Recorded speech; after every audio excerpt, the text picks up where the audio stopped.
All right, people, I believe we are live. Minor technical difficulties here in the brand spanking new studio. We're Google live streaming, and across from me, across the pond, I've got Carl Benjamin, a.k.a. Sargon of Akkad. Carl, how are you? Very glad to finally have it all working. How are you doing? I'm good. I have to say, you're a very patient person because when the stream went down, you're very calm. Are you on the drugs? No, I'm just used to Google Hangouts. Once we get the studio fully going, we have some like fancy TriCaster stuff we won't have to do it through Hangouts. So we're doing the best we can in this crazy time. How do you like our sort of well, this is the new set, and we faked it a little to look like there's just some stuff going on. How does that look to you? It looks in progress. In progress, exactly. All right. There's a ton I want to talk to you about, and. Sure. You know, when we did this, I had you on my show, I think a little over a year ago now. I said to you that when I was sort of having my kind of awakening about what was going on with the left, and that I felt that liberals were no longer liberal, they were becoming illiberal, and progressives were becoming regressives. When I started tweeting about this stuff and sort of awakening to it, everybody online on Twitter and on Facebook was saying, Sargon of Akkad's the guy you have to talk to. This is what he's been talking about and all that stuff. So for the people that don't know who you are, first, just tell me a little bit about yourself privately, and then sort of when you woke up to what you now see as a big problem on the left. There are people who don't know who I am. I'd like to meet them. For the 3 or 4 people who just got the internet this week, you know. I only say that, but I've actually had people in real life say, my friend's a really big fan of yours. And I was thinking, oh my God, you know, that's worrying, isn't it? Like, you know, but, yeah, it's like you just sit in a little room and you talk, and then holy cow, people are watching. I know. Yeah, I guess it was about 3 years ago now. Well, I mean, it must have been before that, but in the news, I just kept seeing things that were just objectionable. And normally these objectionable things would be coming from the right, but this was coming from the left, and it was coming from people who I thought should know better, and from people who had a great deal of influence, and worked at mainstream media, like newspapers and television outlets and stuff like this. And I'm sat there thinking, why are they doing all this? Why are they going so far outside of the bounds of what you would think is an appropriate position? You know, I mean, so give me an example of something that you saw that you were like, wait a minit, what's happening here? God, this is years ago now. I can't even remember. I can barely remember what I saw last week. All right. Well, okay. So without giving specifics. Yeah. Sorry, all right. So forgetting the specifics then. Yeah. Give me your liberal cred, because one of the things that I see pop up sometimes is that for those of us that are on the left that criticize the left, and as I say all the time, there's a zillion of us that criticize the right. I criticize the right too, but yes, I focus on the left because I want my team to be better. Can you give me some of your liberal credentials so that people will go, oh, he actually is a liberal or a classical liberal? What do you even consider yourself? I do consider myself to be a classical liberal.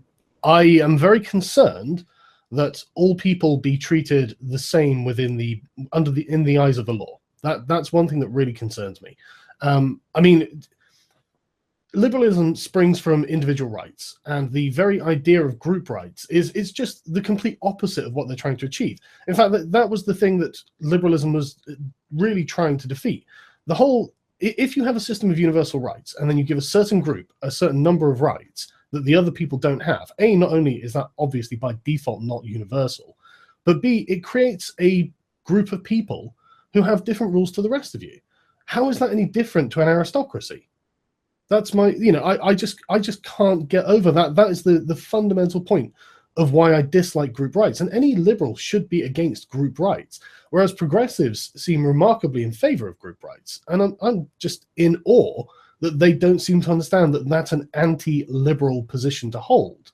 You know, when they say, okay, well, we want this for black people, we want this for women, you know, quotas or anything of the sort. It's like, no, you know, we're all equals. We're all going to be treated as equals under the law, and we're going to have no special favors, because in what world does being black or a woman or any other kind of minority category inform you really about that person? Mm-hmm. You can't ever say, well, he's black, therefore, and they're a woman, therefore. You know, you can never tell anything about anyone's kind of personality or anything like that. or their character or their achievements or their, anything. And so it just really drives me crazy when I guess it was, I mean, looking back, I guess it was the increasing encroachment of identity politics into the left, and not even encroachment, just this sort of steamrolling of the left from identity politics. It's been infuriating because it's inherently chauvinistic. It drives me crazy. It's like, okay, so, I mean, if we take it like an example, like violence against women, you think, oh my God, that's terrible. Domestic violence against women. That's awful. And then you look at the statistics, 40% of domestic violence is against men. So if you're going to say, right, okay, we're concerned with violence against women, you are implicitly saying you're not caring about violence against men. And it's not even the fact that violence is going on that's really the problem. It's the fact that women are suffering as a group rather than individuals, whoever's suffering from violence, because everyone suffers from violence. When someone has something done to them, they suffer. I don't think we should really even be considering who suffers more. We've got systems in place that say, right, okay, you don't abuse each other. If someone's been the recipient of abuse, why does it matter what their characteristics are?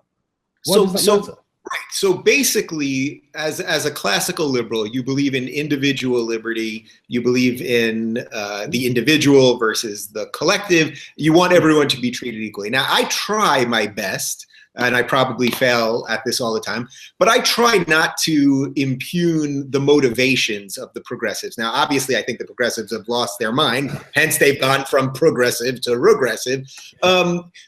But do you believe that they knowingly are doing something bad? Like, it's hard to say, and I know that goes from, you've got the leaders of the movement versus the average. A lot of these ideas sound good to kids, which is why socialism suddenly sounds good to kids, even though we know it's never done any good anywhere. But what do you think about the motivations of these people? Because a lot of them, they say, well, we want minorities to be treated equal, so we should have quotas. Now, I get why that doesn't really work in reality, of course, but that concept. Well, we want minorities to be treated equally, then quotas. I mean, that's not an equal treatment unless you're going to have a quota of white people. They have this in the British Broadcasting Corporation in Britain, right? Where they will literally advertise jobs and say, this is open to non-whites. They call them black, Asian, or minority ethnic in Britain. But basically, they just mean non-white. And it's not, I mean, if it was for, say, like a television program or something that was a period piece or something like that, set in Africa or something, I would say, okay, of course you're not going to have, white people in pre-colonial Africa. But when it's for, like, a research position, like an 18 grand a year research position, why on earth can you justify saying, well, we just don't want white people for that? And it's just crazy. It's like, you can't do that.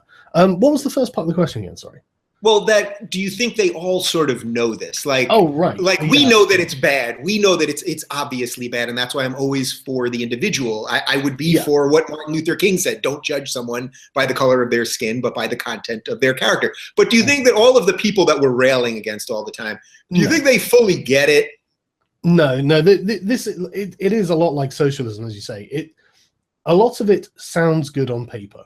And this draws a lot of people in because it's always pitched as a moral attitude. This is the good thing to do. And, being for individual liberty is, I'm not going to say a bad thing because they never frame it in those terms, because I don't think they really think deep enough to categorize it like that. But well, they tell you you're selfish, right? If you're for individualism, it somehow sounds selfish, even though I would argue that you should do what is good for you, and then you might do also what's good for your family and your extended community and your local community and all that. It's actually more simple than that. If you're arguing for group rights, you're arguing for rights that I don't get to have. I can't imagine anything more selfish than that. I'm arguing for rights everyone has. There's nothing more altruistic than that, as far as I can think of. It's just, by definition, that can't be the selfish position. If you're saying that, other people must have something I can't have, that's terrible. It's absolutely terrible. But no, I don't think they're all bad people or anything like that. And in fact, the majority of people are well-meaning, without a doubt. These are the people who they log on, they watch certain online news venues, and they think, yeah, okay, yeah, I agree, of course, and right, and then they just carry on with their day, and they don't really think about it. But there are definitely people who are, I don't know what you call them, thought leaders or something like that, Mm-hmm. who, I mean, there are definitely certain individuals who are doing what they're doing willfully, and they're pushing things for specific agendas. I mean, there are some people. I mean, Guardian author Jessica Valenti is just, she's just, I mean, she can't possibly think that she's doing something altruistically, and if she does, that just speaks more to her mental state than anything. When, I mean, she actually, in an article, she actually called just outright for men to be paid less money than women on the basis that they're men, as a solution to closing the wage gap. In the article, she got informed by a lawyer that that would in fact be illegal, because we have laws to say that you can't pay people differently based on their gender. And all she was like, well, bummer. I mean, they were her literal words in the article. It's like, this person's a lunatic. Why does she have a job at the Guardian? I mean, don't get me wrong, that's actually the wrong question to ask. Of course she has. Of course, yeah. Come on now. Yeah. But you see, I come from a time when from the 90s, when the Guardian was a respectable paper, and they didn't push this sort of to the level they do now. But what are you going to do? But yeah, so I don't know necessarily, but there are definitely certain individuals who are using social justice advocacy and sort of the extreme progressivism as a cover for their own bad actions, because this is what drives me crazy about it the most, is that it's so collectivist. It's lost sight of the individual. Look at their definition of racism, for example, right? So if they say that racism isn't just prejudice based on race, which is the definition everyone else uses, you're being prejudiced with this person. Why? Because he's black. That's racism. Well, if they then redefine racism to mean systemic oppression or prejudice based on race, or oppression, whichever one they want to use, then an individual can never be accused of being racist, because that individual is not the organization. I mean, at best, you could say a representative of an organization could be a racist, because he represents that organization in an official capacity. But otherwise, it just doesn't make sense. And their mathematics is terrible as well. I mean, I'm terrible at maths as well, but even I know that if racism is power plus prejudice, if power is 0, it's just racism is prejudice. Right. From a mathematics point of view, even I know this. If they had any brains between them, they'd have gone, racism is power times prejudice.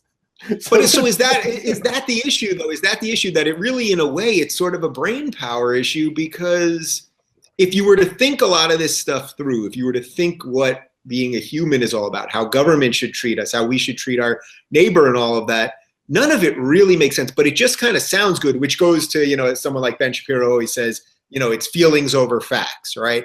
And that it all kind of feels good. And I know even in my personal life now, even though most people know my opinions on things, when I'll meet someone new and I'll talk about some stuff and they feel a lot of this bullshit, when I start talking to them about it, I can see it's like in a personal affront. It doesn't become a political conversation. It's as if I'm just attacking the person. And that's a really dangerous place to be, right? Yeah, I mean, this disregard for the individual it permeates the whole ideology. And I mean, I read an article today, in fact, where there was a woman talking about how her ex-boyfriend had gone to a Black Lives Matter protest after dedicating himself to being a full-time social justice activist. And he had been, manhandled by the cops, and they pushed him onto the floor. And I swear she wrote this.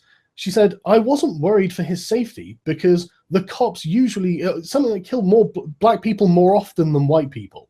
And so she didn't have a fear for his safety. And so, yeah, but what if that is a psychotic cop and he's really pissed off with that guy and he just pulls out his gun and shoots him?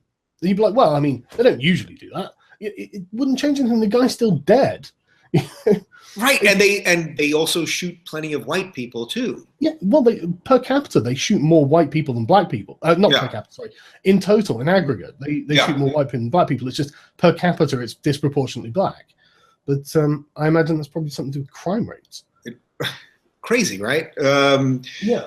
All right, so this isn't to exonerate the police though either, because the US police definitely have in certain departments are definitely overbearing and authoritarian. There's no doubt about it. I mean, I wouldn't want to get into a tussle with the LA cops. I would be very respectful and I would do exactly what they said when they said it, just because. But just to condemn police in general, and again, it's collective blame and collective guilt and individual blame. They want to if something happens with them, like with Black Lives Matter and Trevor Noah with Tommy Lara the other day, that interview infuriated me.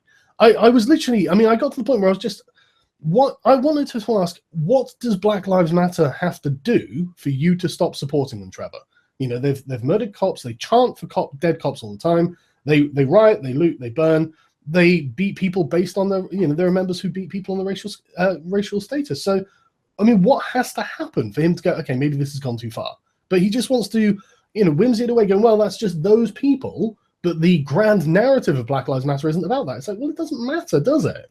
Well, it's almost like you're kind of caught at that point in your collectivist bubble, right? You're caught between, well, we're doing something that's collectivist. Now we've got some bad apples here, but we don't want to be judged as a collective, but it's your rules. Oh, absolutely. But the second a white man does something, then it's all white men. If you're a white man, you're oppressing women, you're oppressing black people, you're oppressing gays. You are doing all of this stuff, even if you as an individual aren't doing it, because they are interested in the group and not the individual. And it's like, look, you want to have your cake and eat it too. You can either have, I am responsible, and then in turn, Black Lives Matter is responsible for the crimes members of Black Lives Matter commit, or those individuals are responsible for that, and I, as an individual, am responsible for what I do, and I'm responsible for my slaves. Okay. But I got you. Yeah. So it's just one of these things where it's intellectual laziness is really what I think it is, and it just becomes. There's a parody series on YouTube called Regressives, and the tagline is "Think regressive." I can't remember. It's easier or something. It's just easier, and it really is. It's a lot easier to say, "Well, this is white people's fault," or "This is men's fault," or "This is whoever." It's like that doesn't answer anything, and that's not actionable in any way. What do you think we're going to do? Start, well, as Jessica Valenti wanted, just demoting men's pay, garnishing men's pay on the basis that they're men? It's the most illiberal thing I can imagine, and it's this kind of desire for forced equality I find baffling, because in a free society, the last thing you would expect to see is sort of a perfect equality of anything anywhere. You would expect to see lots of individual people all progressing through this society at different rates because they've got different interests, different abilities, they come from different backgrounds, they want to do different things. You would never expect to see like 50% men, 50% women as CEOs. Why? Why would that happen? These people have taken they've made different life choices to arrive at the position that they're at. There is absolutely no rational reason to expect it to be 50-50. And I'm still waiting for the justification to make it 50-50. Why should that happen? Why? For diversity? Well, that's not a good enough reason, I'm afraid. Especially not to... There was an Australian CEO. She was a woman, and she was it CEO or was it the press who were reporting on it? I can't remember exactly who it was, but it was an Australian article I saw. And I'm sure it was a CEO that was being interviewed. And the woman literally said, well, yes, some men are going to have to lose their jobs for diversity. And I was, well, there we go. That's exactly my point. These people who have worked their whole lives, they've done nothing wrong, and they've obviously earned everything they've got, are about to lose it on the basis that they were born wrong. And I can't countenance that. I'm sorry. That's unacceptable, and it has to stop. I've heard a parallel on that, which is that you'll hear, and I think Oprah said this once, talking about racists, that we just need this older generation to die.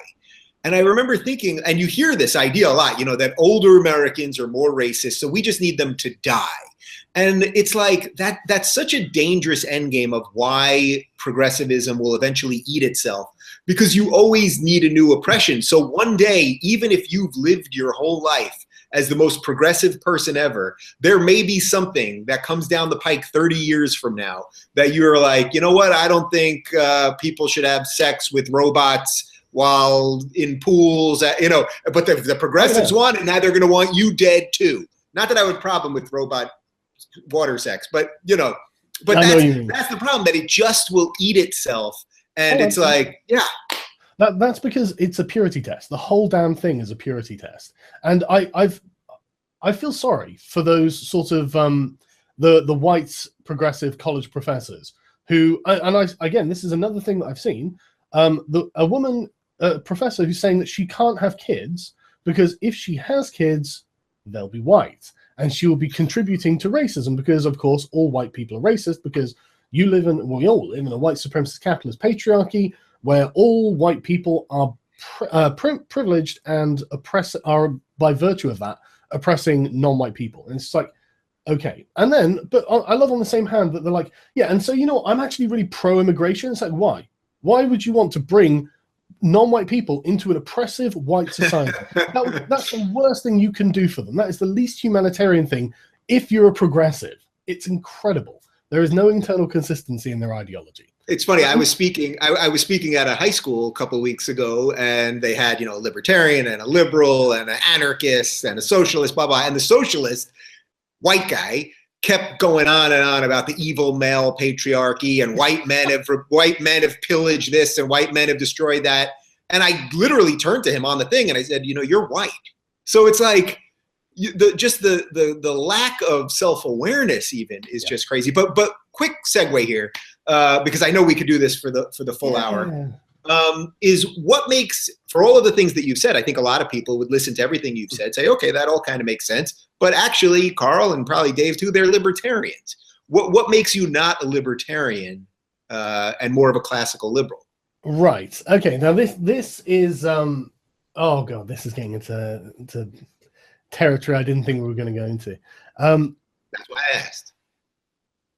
I'm not against the concept of government. Now, I understand that libertarians are, I think they're therefore limited government, small government. And by that definition, to me, that just sounds like common sense. Why waste money on something that you don't need? If you don't need to have a giant monolithic government entity, why have it? You know, why pay for it? But I often find that libertarians tend to go far too far with that. For example, in America, they seem to be very much against social health care and the welfare state. And don't get me wrong, there are definitive problems with the welfare state. And the rest of the world, the modern world, is looking at you thinking you don't have universal health care. Everyone else does, and we're getting along okay. But I mean, I hear your healthcare is really good quality. So there's that. But I always hear stories of people getting sick and then going bankrupt from getting sick. And I think, wow, that is the least humanitarian thing ever. I was actually going to bring this up a bit later on actually, but since we're at it, let's talk about it now. Yeah. So I think the difference comes from the fundamental definition of freedom that I have, and I think that differs from libertarians, because libertarians, they're very focused on government, and I don't blame them, because the US government is a giant, almost out of control monster when you look at like the things the US government is doing around the world. And that's not even the worst it could be doing. It's actually surprisingly restrained for such a giant beast. But it is doing terrible things, and it has in the past done terrible things. And so I can understand, and especially the sort of disconnect between the people and the government these days. And I mean, that was honestly part of the fun of watching Trump's campaign, was watching all of the powers that be align behind Hillary Clinton and then watching her lose. That was, I mean, she spent what, 1.4 billion on her campaign, you know, with like, you know, all of the, you know, Wall Street, the all the banks, almost all the politicians, almost all the press, all the academics, anyone who thought they were anyone. We're all like, well, hey, you've all got to get behind Hillary. She's definitely going to win. Trump has no chance. You know, anyone who says otherwise is insane. And then Trump wins, and we see this just total catastrophic collapse of their own worldview. I mean, what can they say to justify any of this? Well, I mean, we didn't mean it. I mean, what are you going to say? You know, right? Yeah. So sorry, I'm getting off topic. So basically, my issue is the definition of freedom. So I agree that being wary of a giant government power is definitely something that anyone with any kind of like liberty-minded frame of mind should be concerned about. Obviously, you know, government is a dire source of power, but that's not the only thing that can prevent a person from being free. And the libertarians seem to define freedom as just freedom from government interference. Whereas if you look at liberalism historically, I mean, it wasn't necessarily afraid of government; it was afraid of tyranny. And there's definitely forms of tyranny that come from without the government. I mean, the SJWs are the perfect example. They are social tyrants, and they will. I mean, it's really heartening to see the number of professors. It's only about a handful. It's only like 5 or 6 who have come out and in direct opposition to social justice, like Jordan Peterson, Gad Saad, and a few others, and Christine Hoff Sommers, who are stridently anti-social justice, almost universally on the fact that it's illiberal, and that sort of chilling effect, I think it has kept a lot of people quiet. But and that's in itself a form of control. It's a form of oppression, and it doesn't come from the government.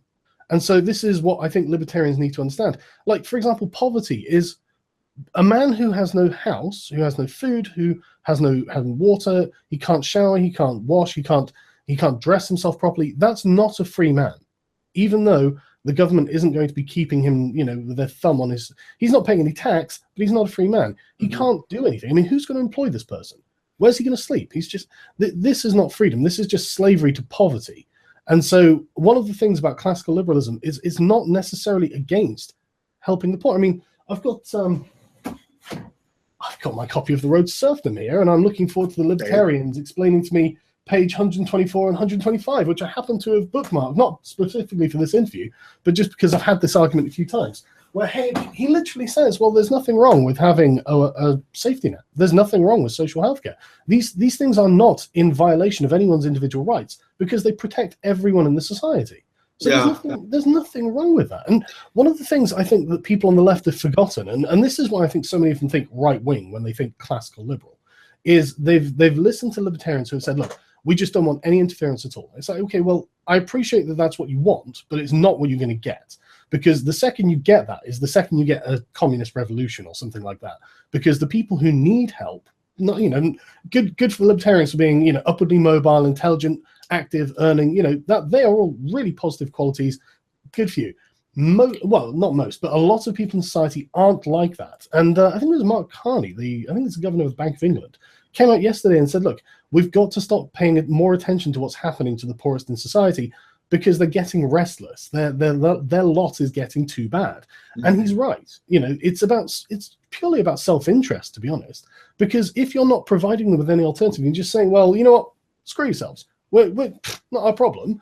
Then there is nothing at all preventing some kind of populist from coming along and saying, hey, I'll sort your problems out, just vote for me. And I think we've discovered in the past year that they will do that en masse to the point where everyone's like, oh my God, I can't believe this is happening.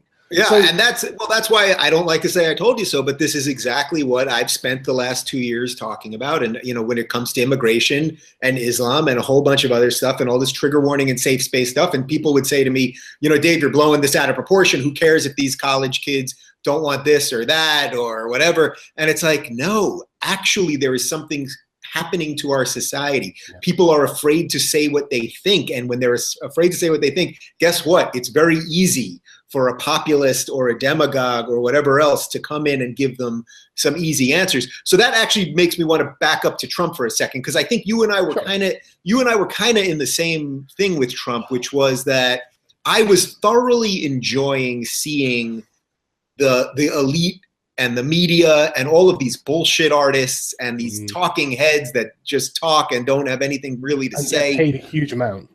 Yeah, they all get paid a ton of money, of course, far more than we're making on YouTube, I assure you. Oh, yeah. But all of the power, all of the money, all of this stuff, they lost. And the night of the election, I was on with Andrew Klavan. I'm not sure if you know him, but I do know him. Yeah, he's a really funny guy. Great guy. He's a great guy. Yeah, and he's a hardcore conservative. I just had him on the show a couple of weeks ago, but he said something that I thought was just spectacular that night. He said, look, all of the elites, all the power, all the money, all the media, everybody wanted Hillary to win. Trump won. And what that shows you is that the power of the people in this country is still so powerful that it's the most important thing that we have, that everyone worldwide, pretty much in every country in the world, would be jealous of what we have.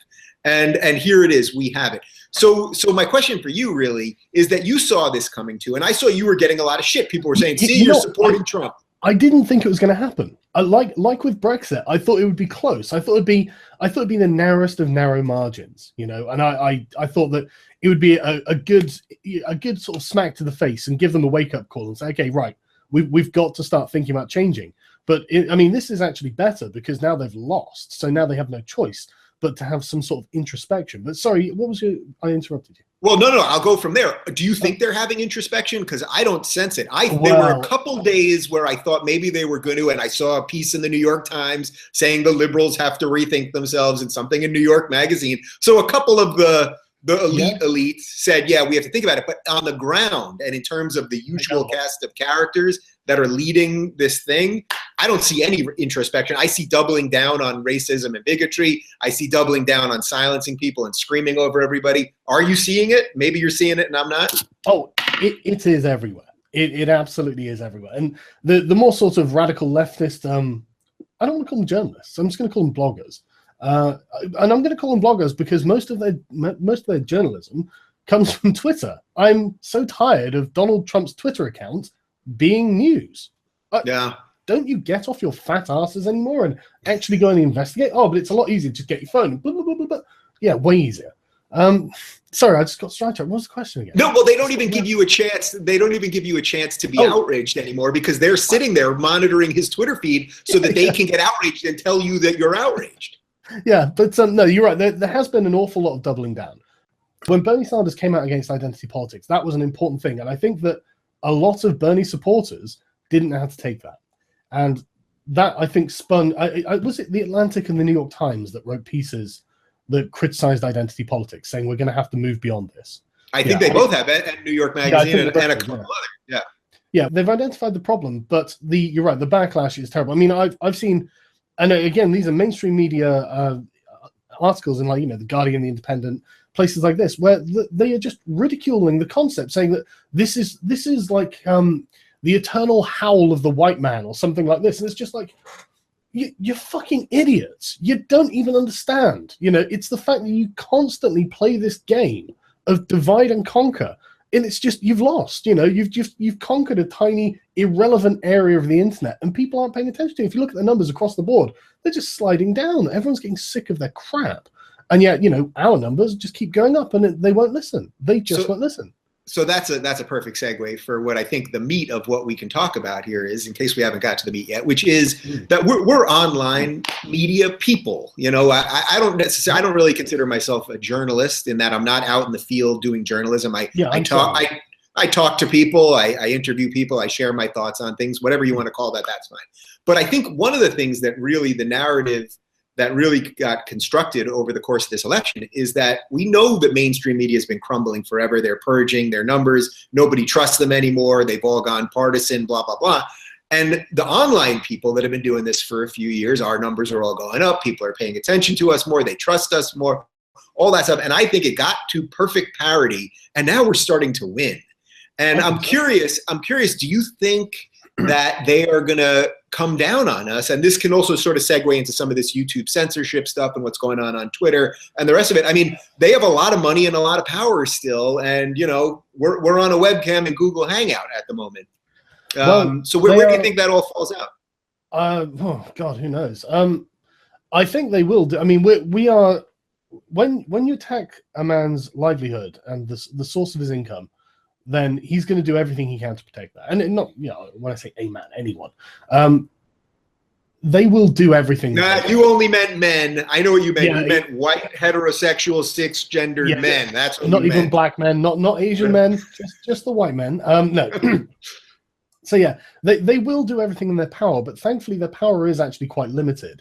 They don't have control over YouTube, for example. I mean, like, if I do a video and use a few clips from, say, The Guardian, or I actually did that one regarding Trevor Noah with Viacom. I got a copyright strike on it immediately, and I won it within a day or two. YouTube came down on my side saying, no, this is fair use and he can do this, and bully for you, Viacom. So, you know, it's YouTube, it's under pressure from the sort of activists, but it's not as bad as people think. It's just, it could be as bad as people think.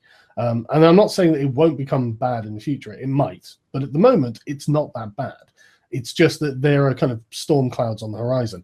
But I don't think I don't think it's the mainstream media that really have the power to do this anymore. It was, honestly, I think I think when, like, historians look back at this, they'll look back and it'll be, it was the New York Times who issued the apology that they had become cheerleaders and not journalists, and they were rededicating themselves to honest reporting by doing so, implicitly saying that everything they'd done before was dishonest. And it's just like, I mean, I appreciate the sentiment, but you understand how awful it seems that you have to do that, you know? And I guess its power had gone to their head or something, or, you know, ideological conformity had gone to their head. I don't know. But it's kind of a beautiful thing. Don't you think it's a beautiful thing, sort of watching it crumble, and also that all of these people, it's like they have all these all the cable news people and all of the big media companies, but they have all this money, all these resources, and it's like people don't care anymore. You had your chance and you screwed up. You know, and by no means am I saying that I'm perfect or that you're perfect. And by the way, the whole idea of online media, it raises a whole other set of problems, because anyone can do this. So the bar of entry is so low. So how do you figure out who you trust? Because I'm really struggling with that. And people ask me that all the time. And it's like, even when I'm reading articles, I'm like, man, I got to read 5 articles about the same thing just to piece them together to figure out what might actually have happened. That's actually what I do. To its credit, the one thing that the mainstream media is actually good at is reporting facts if they want to. That's a backhanded compliment if I ever heard one. Isn't it just? Because the greatest crime of the mainstream media is lies by omission. Everyone knows it. Everyone knows if you go to The Guardian, you're going to get half the story. If you go to the Daily Mail or whatever, right-wing Fox News, you're going to get half the story. To get a more comprehensive view, you actually do have to, like you say, read 5 articles from different sources to make sure that, you know, and you will find there is specific, not necessarily, I don't know, I don't want to call them open lies, because I don't even know if these people know that they're doing what they're doing, because I think a lot of these people are so partisan by this point that they don't really understand what they're doing is dishonest. I think they just think that, well, you know, I mean, like the number of times I hear something go, well, that's right wing, or they'll say, or they're just doing it for money. It's like, okay, they aren't refutations, they're delegitimizing tactics. You know, if you can tell me how it's wrong, then I'm all ears. But if you're just going to go, well, I don't like it because of the source, then you've not disproven anything, and I'm going to treat it as valid until you can. You know, especially if I can't find anything, obviously. So yeah, it's tough, and it's going to get more difficult, especially as oh my god, the fake news thing really drives me crazy. The irony is quite delicious, I have to say. And the problem is they have a point. There is a lot going around on the internet that is just flat out nonsense, and it gets, you know, often millions of views, and people share it, people think it's true, and it's one of those things where you've just got to be discerning. You just have to understand the landscape and what is likely to happen from the context of what has already previously happened, and who is reporting what to you. Most people aren't that informed. Most people just don't have the time to be that informed. I mean, they've got jobs, they've got families, they've got lives to get on with. They expect to read a newspaper, and even if they don't say, look, we're gonna give, you know, equal time to, you know, like the alt-right as we do to the SJWs, you would at least expect some sort of distance from one's own biases and emotions when they're writing the piece. But unfortunately, that's just something they don't do. And so you have to go out of your way. And it's rare. I tell you, my favorite articles are the ones that are actually written from an objective standpoint, where, and at the end, I don't even mind if they say, well, yeah, and we think that this, or I think this, or whatever, but just give me the facts without trying to put a spin on it, for the love of God. Well, it's just incredible to me that the bullshit news that we've all been calling out is now calling everything else fake news. And when I say that, I fully acknowledge that your point stands, which is that there's a lot of nonsense out there and fakery. But just to show you how there is something going on here that's kind of bigger than us, like, doesn't it seem pretty obvious to you that there was somehow, I don't know who it was from, and I'm not a conspiracy theorist, so I would always say extraordinary claims require extraordinary evidence, as Carl Sagan said. But sorry, Pizzagate fans. Yeah. Sorry, well, the Pizzagate thing, people keep asking me why I don't talk about it. It's like, because there's no evidence. You know, everything that you're seeing is conjecture. And don't get me wrong, I would never let Joe Biden near any of my children. You know, there are some of those videos with Biden and the kids are really gross. It's disgusting, isn't it? I mean, just what does he think he's doing? But anyway, sorry, carry on. But your point on Pizzagate actually stands, because I feel the same way. A lot of people keep tweeting it at me saying, why aren't you talking about this? And it's like, I can't even garner the slightest bit of what's really happening here. So I'll wait. And if something is proven, then of course I'll talk about it. But my point was that this meme of fake news now, that all the mainstream media is saying that everything is fake, shows me that somehow there's some coordination somewhere. I don't know what that means exactly. I'm not saying it's a bunch of guys at a table, but there's got to be something. I don't think it is. That's actually the most worrying part, right? Is I think that it's actually so in Gamergate, when Gamergate was happening, what we saw from the media was something that they called a cascade effect. I think it's a good term because I think it makes a lot of sense. So basically, a thought leader in their community, someone who everyone else tends to follow, would put out an article, and then, I mean, a lot of their columns now are like 5 paragraphs long. So it'd take half an hour to knock this up that basically says the same thing. And then you slap it up on your own website, and then everyone's, oh, God, that's a good point. Right. And then it just propagates. It doesn't need to have any kind of organization, because they're all basically taking cues from one another and going, right, okay, oh, yep. Okay, we're all in the same team. Great. Because that is how they operate. I mean, we saw like with Ezra Klein's journo list, they do operate as a faction. These outlets are meant to be in competition with each other, and yet they're conspiring together, and they actually do it like with malicious intent as well. So it's just one of those things where it's just like, okay, I mean, and this isn't just like nonsense. We can name the people on the list. We have it all. It was all leaked, and and the same with the emails from Hillary Clinton. These things, they do actually happen. And I tell you what, I've got some advice for conspiracy theorists, because I love a good conspiracy. I love conspiracies. But if you can't name the they, you can't report it as fact. You don't know it's true. If you can't name them by name, it's nonsense. And so that's the important thing. So like John Podesta, Tony Podesta, Biden, or whatever, if there's any hard evidence connecting them, then yeah, that's something. But to say like, the New World Order wants to poison the fish and turn the frogs gay or something, that's nonsense. It's too broad, it's too nonsense. It doesn't mean anything. Well, I like sort of the direction there, because you're basically saying that it's the group think that's doing it. It's not a group of thinkers doing it. Yeah. It's not a group of thinkers, but it's actually group think. They all taking these cues from each other and going with this stuff. So look, we're starting to win, which I think is nice. But this now will bring us back to where we started, and it combines both of these things. The fight that you and I are trying to do here, and really save the left if it can be saved. Do you think that we really can win? Because I'll go depressing for just a second, and then I'll let you answer. Is that my fear at this point is this thing has gotten so out of control, and now because of Trump, because of what they view him to be, whether he is or not, but he's such a good bad guy for them, that there's almost nothing that we can say within the rational part of their brain that's going to work. So for example, if I say to them, well, you know what, you guys were really against money in politics. Hillary had all the money, Trump won, so that's good. Trump isn't a Christian conservative. Everyone knows he doesn't care about gay marriage and weed and abortion. He doesn't. He is, like the Republicans, that one of the things they hammer about is he's not a real conservative. It's like, yes, I know. Everyone knows he's Donald Trump. He's not really. I don't think Donald Trump cares about a lot of the things that both sides care about. I really think he doesn't care at all.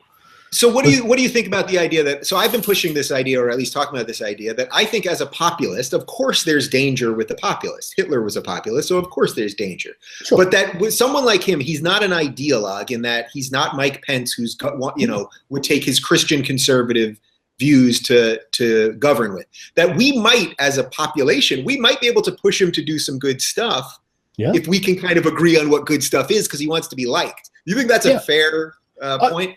I made exactly this point when I did an interview for a channel called None of the Above, and I made that exact point. It's that Donald Trump, he is even if it's because he's a narcissist. I mean, he wants to hear you saying Trump, Trump, Trump. So just tell him what you want. Make it obvious to him. Mass tweet at him. He obviously pays attention to what goes on Twitter. So if he gets 10,000 tweets in an hour of people going, don't sign the TPP or whatever the issue is, and he's already killed that, hasn't he? He's already killed the TPP. He's already saved a bunch of jobs. Everyone's complaining about him like anything, but he's actually got quite a lot done before he's even assumed the office. So he might not be that bad. He might just have been, I don't know, playing the crowd or something. But with regards to the left, though, the social justice warriors themselves, the ideologue activists who are doing this because they think it makes them good people, will never change their mind. We will never change their mind. They're totally indoctrinated into this ideology, and they won't change, and they don't want to. This is why the whole worldview is basically unfalsifiable, because if you say, right, okay, well, I have a suggestion, they'll say, yes, but you're a white man.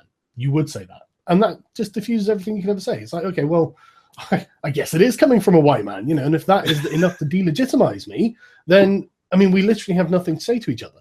And thankfully, that's a very unpopular position with, well, both any race, really, any gender. Most people aren't on board with this.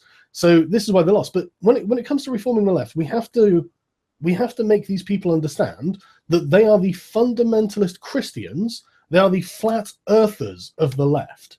These people have lost. They have lost badly. They held the reins of power for about 8 years under Barack Obama. And look how it's ended. You've got Brexit, you've got Trump, Le Pen's coming up. Italy just lost their bloody referendum. I haven't even looked into yet, but Merkel just banned the burqa today. I mean, yeah, Merkel's arguing for banning the burqa. So look, whatever you think about your own ideology, it's a practical failure. It hasn't worked. It's turned people against you, and now you are the most hated people in society. People hate you more than they hate the fundamentalist Christians, and they used to hate the fundamentalist Christians. And so in the marketplace of ideas, your ideas were deemed wanting, and they have failed.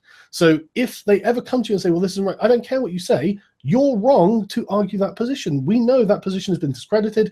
It's absolutely nonsense. So what needs to happen is a root and branch ideological reform in the left, where people have to get back to the fundamental principles and why that they're on the left. What is it they think they're advocating for? Because, I mean, like, I saw this the other day. 25% of homeless people are women in the papers. Isn't that a good thing? Isn't that, like, hardly any of them are women? But no, that was the problem. Okay, right. What do we need to do? We need to solve the homeless women problem. Okay. So 75% of the homeless are okay. That's an acceptable number. It's just the 25. This is the problem with identity politics. There is no benefits to being a man when you're homeless. Very, very marginal benefit, if anything. And being homeless is a much heavier burden for anyone to bear. So the fact that they're women, it doesn't matter. The fact that they're homeless is the problem. So we need to basically transition from identity politics to issue politics. So what's the problem, right? Homelessness, right? Does it matter who's homeless? No, it doesn't. It matters that anyone's homeless. So what do we need to do? Right, we need to get whatever shelters, get housing programs, get them off the streets, get them in some sort of rehabilitation schemes, get them to become productive members of society again, which I'm sure they want as well. I'm sure they would. I speak to homeless people sometimes because I never give to charity. I don't trust any of these big charities, but I do give change to homeless people when I pass them in the streets. So I always look at that guy and think, if that were me, my God, I would just love it if someone gave me a bit of change. And I really hate the sort of nefarious sort of myth of, oh, they'll just spend it on drugs. Okay, the dude's homeless. If I had some drugs, I'd give them to him myself. This dude lives on the street and begs for food.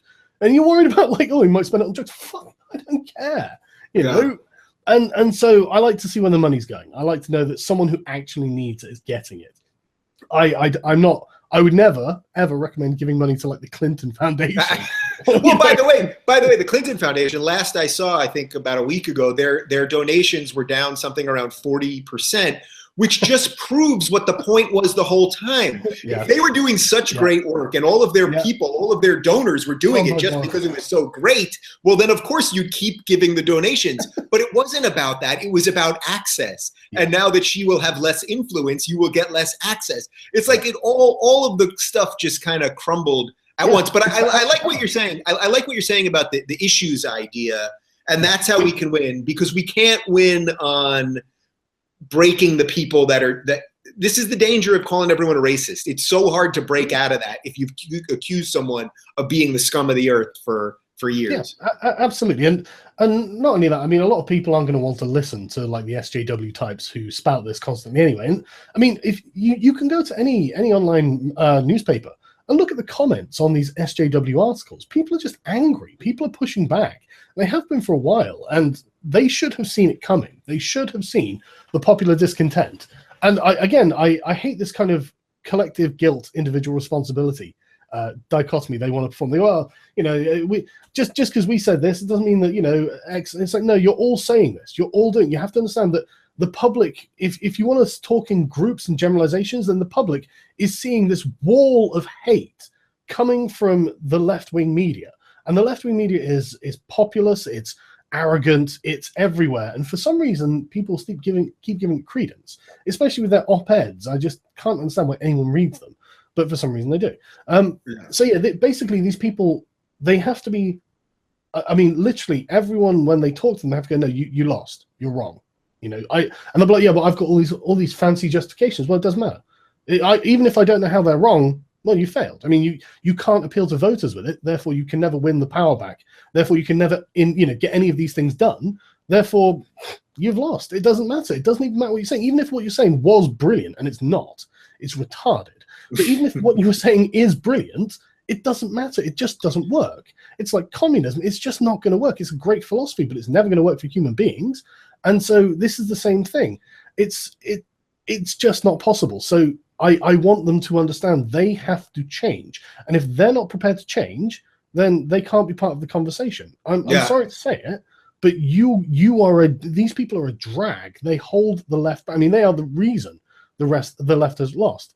So yeah, we definitely need to transition from identity politics to issue politics, and we need to understand why we care about these things. Why go back to the root principles of liberalism, what it was designed for, and why, and the five sort of principles that are the pillars of Western civilization were there for a reason. You know, people look up to those things for a reason. I mean, and I don't want to sound like a Western chauvinist, but I am. There isn't a better system, and if you can it's pretty good. It's pretty good. The West. Exactly. This is the thing, right? No. Oh, if Donald Trump wins, I'm going to move to Canada. No, move to Mexico.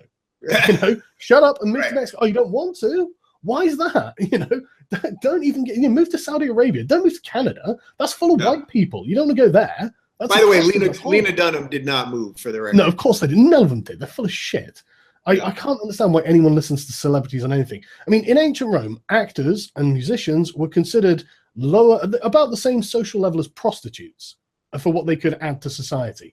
And so I think we maybe should go back to that kind of mindset again. When George Clooney says, oh, we need to take loads of refugees, we just go, okay, George, how many are you taking? You know, that's very noble of you. Mm-hmm.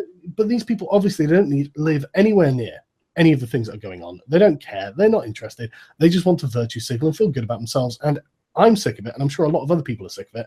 And yeah, suck it. I don't care. I was on a radio show, a progressive radio show, maybe 8 months or so ago, and the guy was being incredibly hostile to me, even though it was an old friend of mine. Actually, he was being really hostile to me, and I was not being hostile. And we started talking about immigration, and I said, look, I don't know what our vetting is. It's impossible to know what's going on. It's clear. Look what's happening at the borders in Europe.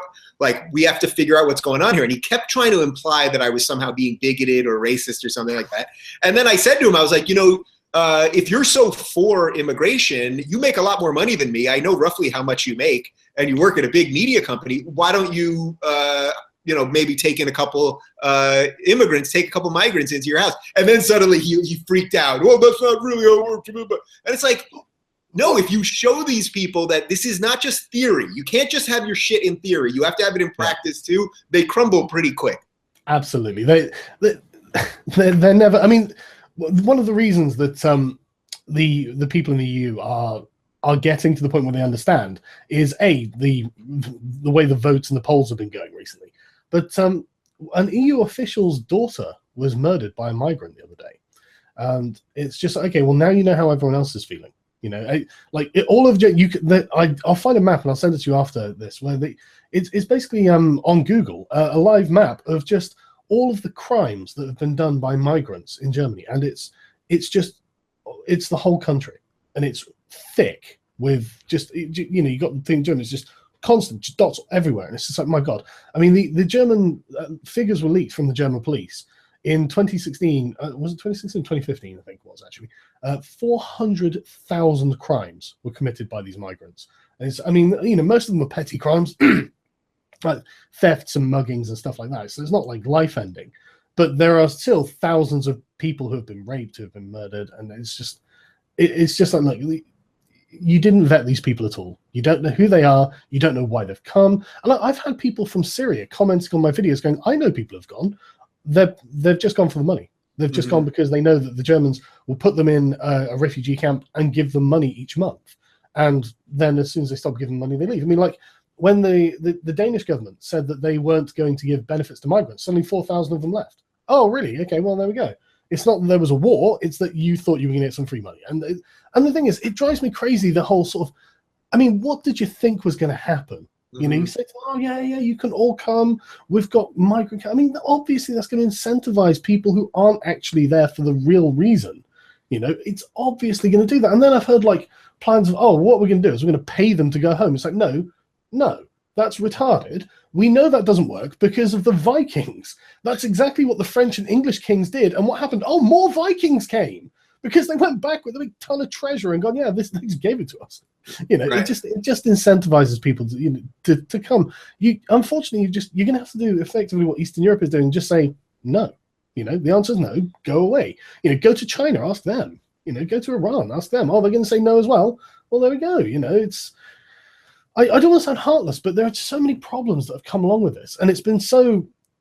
Nobody apart from the political elite have had any input in any of this. They haven't cared.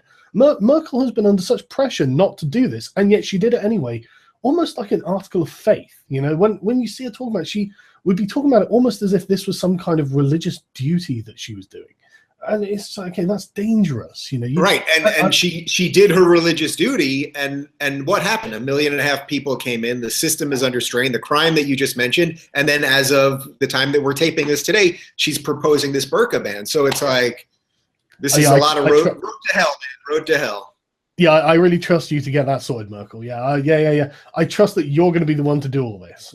Yeah, you know, forgive me if I'm cynical here, but it's not that. I mean, ultimately, this migrant crisis might be the result of might end up with the EU breaking up, which, in my opinion, is a good thing. But I mean, surely they're not all looking at that going, "Oh, that's a great thing" themselves. You know, they must be furious. But getting back to the reform of the left, because I really think this is the most important thing for left-leaning people to talk about.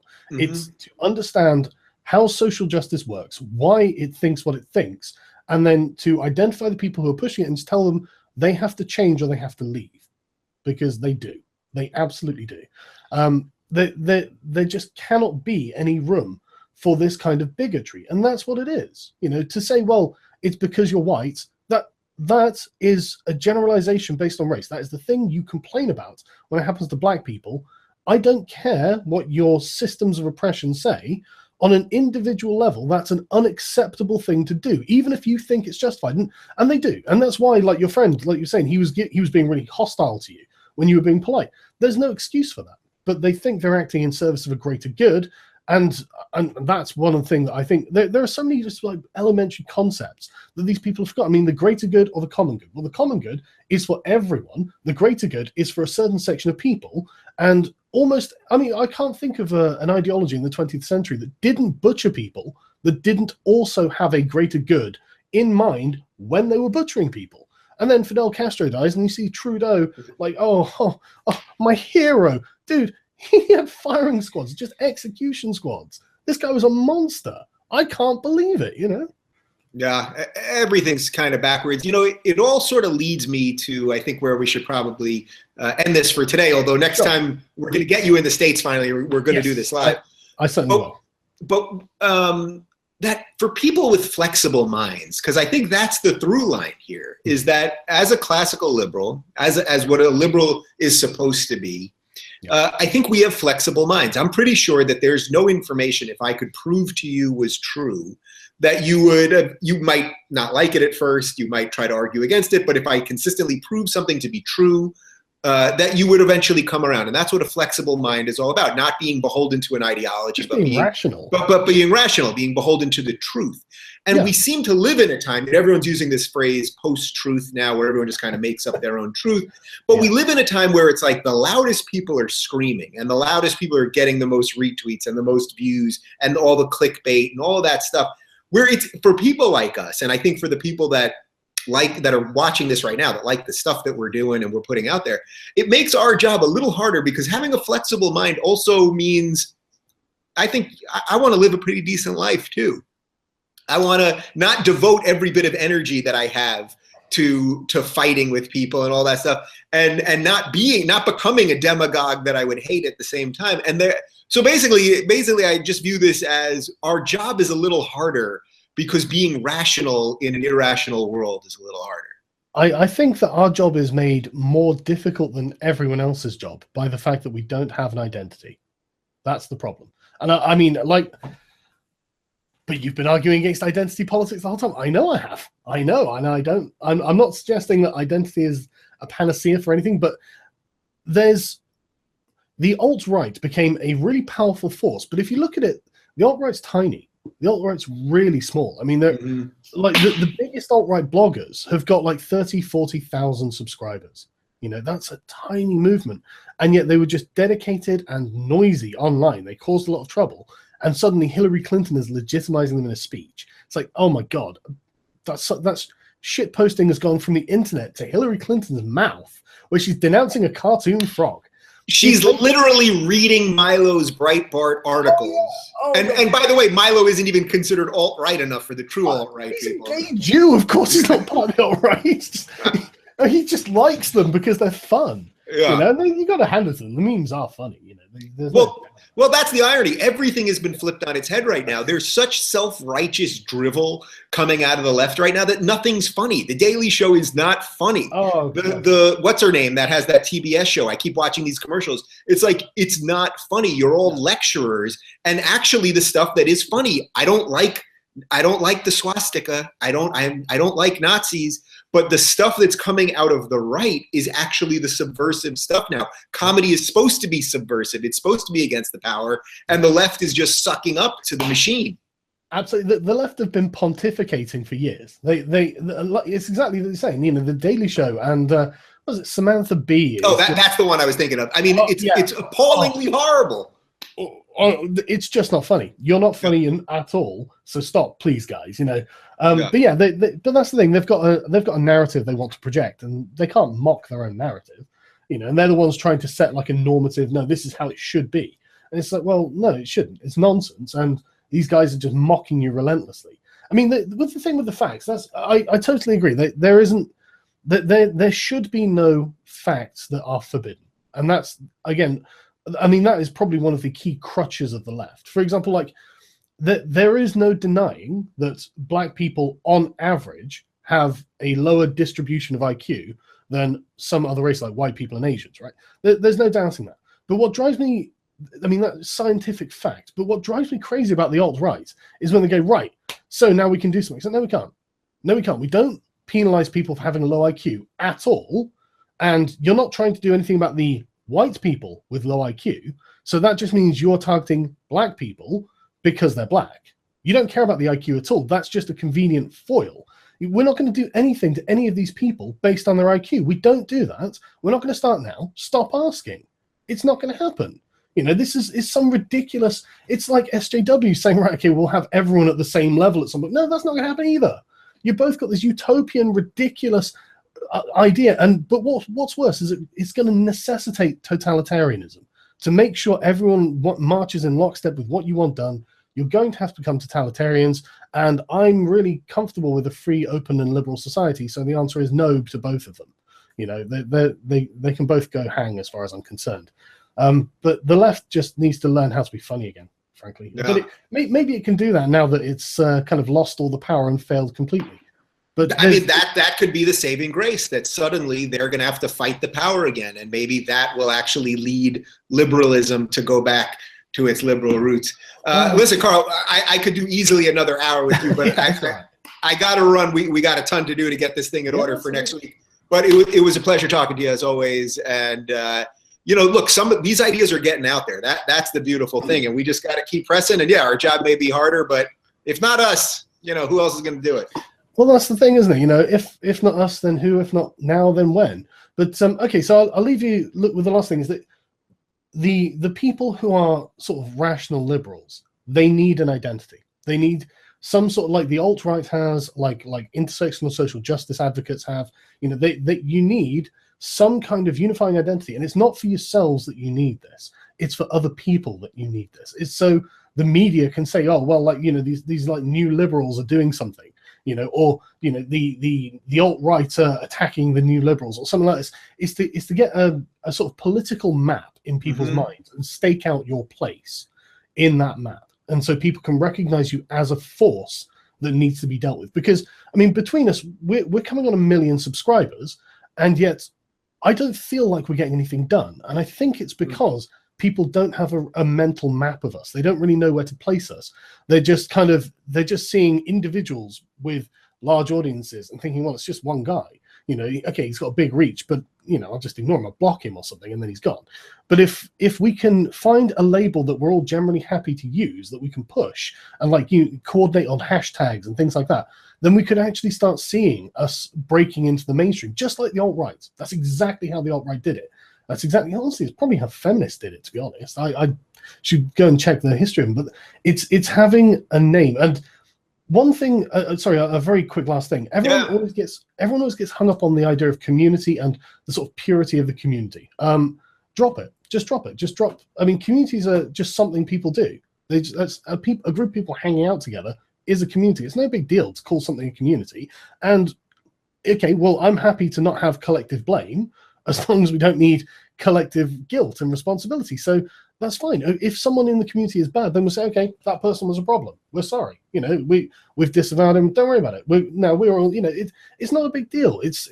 People act like you're signing up to an organization, you're getting a card, and you know now you've got a whole list of rules to follow. No, it's just do what the alt-right did, do what the feminists did, do what every social movement's doing online. Find an identity and push it, and so you can at least, and we can all at least agree on like 4 or 5 basic principles, like, you know, secularism, skepticism, individual rights, freedom of expression, and democracy, or, you know, something like that. These sort of 5 points. Who's in disagreement with that? You know, there are going to be millions of people, and this is what drives me crazy. Because if we had some kind of identity, we could probably activate millions of people. If we could just get on TV and be like, no, this is what we are, this is what we stand for, because you failed and you're horrible. So, you know, this is what we want. I think we would get a huge flood of people coming to us, because I think most people are on our side.